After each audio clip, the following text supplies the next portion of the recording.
I want to take a question today that goes a little like this.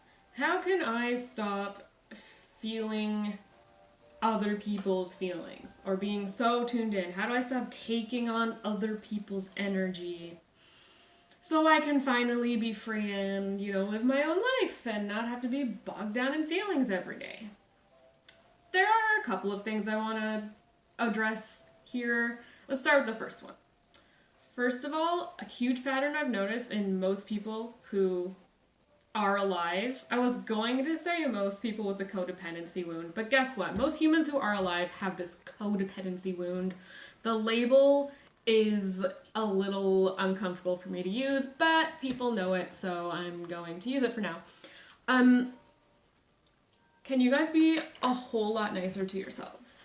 Like, let's look at the language of this question, because the language implies the attitude that we have towards what healing means and what it means to get over our past habits.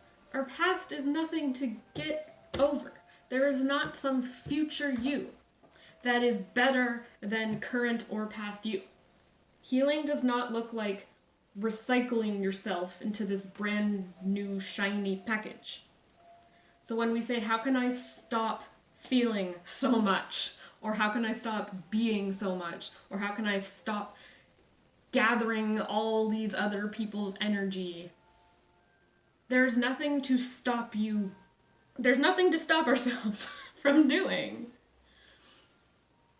At some point in your history, maybe a million tiny moments over, it made all the sense in the world for you to get a as accurate as possible reading of what people in the room were feeling.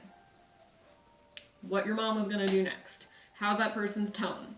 How does it imply that you should change your behavior so that you don't get yelled at, something thrown at you, judgment, anything that made you feel scared, alone, abandoned, lost, isolated as either a little one.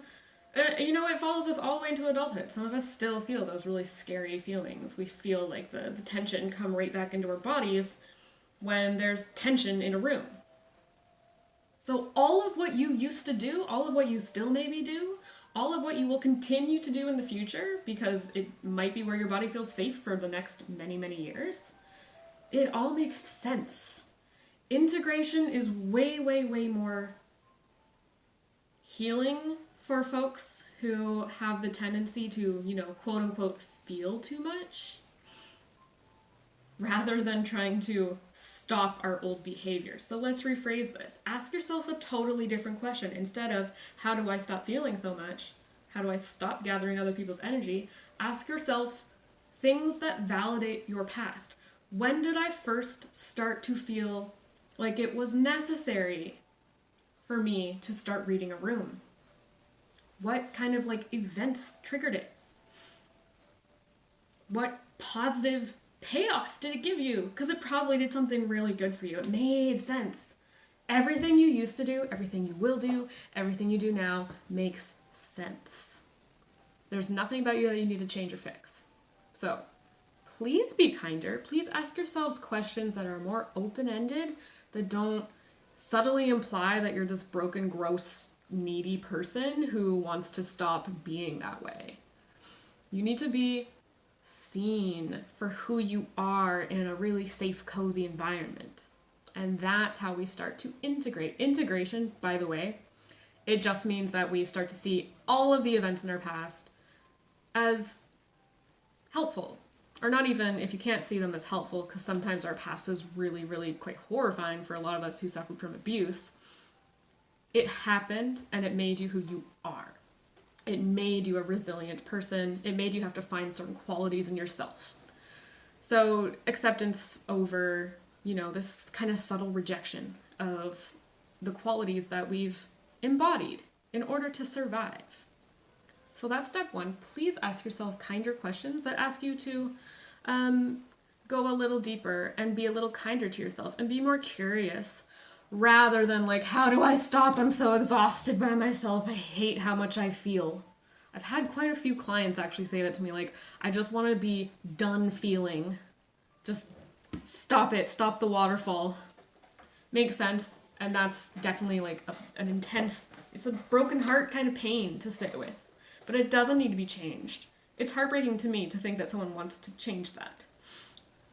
So, step 1 is that. Step 2, I want to also take like a little bit of a load off of your mind, because your brain wants to figure things out. It wants to be like as thorough as possible. Have I solved the problem?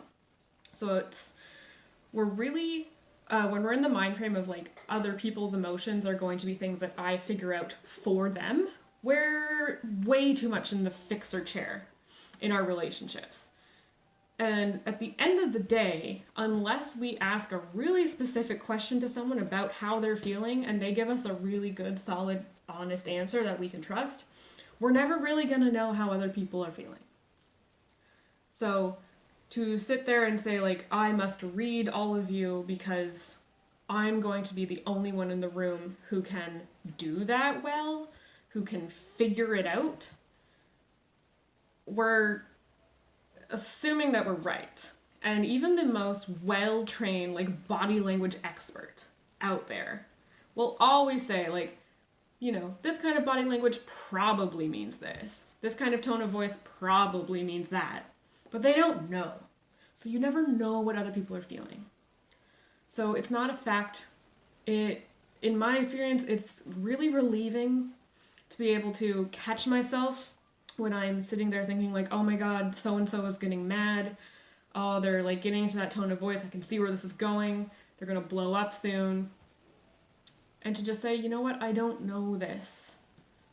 Am I possibly being hypervigilant about something that, quite frankly, is not my problem? At least it's not my problem to have to fix it. Maybe I have to, when it happens, protect myself in whatever way nurtures me, but not in a way that exhausts me. It's not up to me to control other people's temper. If someone around you consistently has a terrible temper, like one that scares you, please do not see this person as much, if possible at all. If it's more low-key, kind of like we're just not wanting to experience a certain emotion and we don't like seeing it in other people, that might be something where we can catch ourselves. Like, do I really need to be hypervigilant out there about all this external stuff, or can I maybe just like turn it around on myself and say, what can I do for myself? Yourself, you can darn well control. Yourself, you can definitely get to know all of your feelings and become 100,000,000% accurate with them. The more attunement you've got, amazing. You can do amazing stuff with your own inner world. But trying to assume that we know for a fact all of this stuff that's going on in other people in the room, other people at the like Christmas dinner table, that is going to exhaust you for a very good reason, because you'll never actually know, and you'll never be able to control it, and you'll never be able to change those people. It's just one of the great rules of life. So keep it in your circle of control. It's all about you, and you'll take the steps that you need to take when the situation actually arises. So I hope that this helps you kind of reframe what your brain is doing when it goes into those like, oh, I just wish I could turn off like my way of being. Please don't. Your way of being got you to this amazing place right now where you are asking to, you know, experience more joy, more nurturing feelings, more ease and more softness in life. So you already got here carrying all the past versions of you. They didn't get in your way. They're right beside you, and it's time to just, you know, do the emotional equivalent of looking them in the eye, taking them by the hand, and saying, I accept you. You're okay with me. Does that make sense? Leave a comment below if you have one. I would love if you subscribe to this channel. I'm going to be putting out lots and lots more videos about the codependency. I'll use that word for now while I figure out one that I like better. But about the codependency wound, the wound of, you know, relationships where we constantly are putting others' needs before our own. So those videos will be coming out a couple of times a week, or, you know, as the wind calls to me. I'm also very, very active on the gram, so I'll see you there. And my website link will also be down below. I do a one-on-one coaching experience specifically for hearts and minds that pick up on other people's energies, and for folks who want to start experiencing more of their own beautiful energy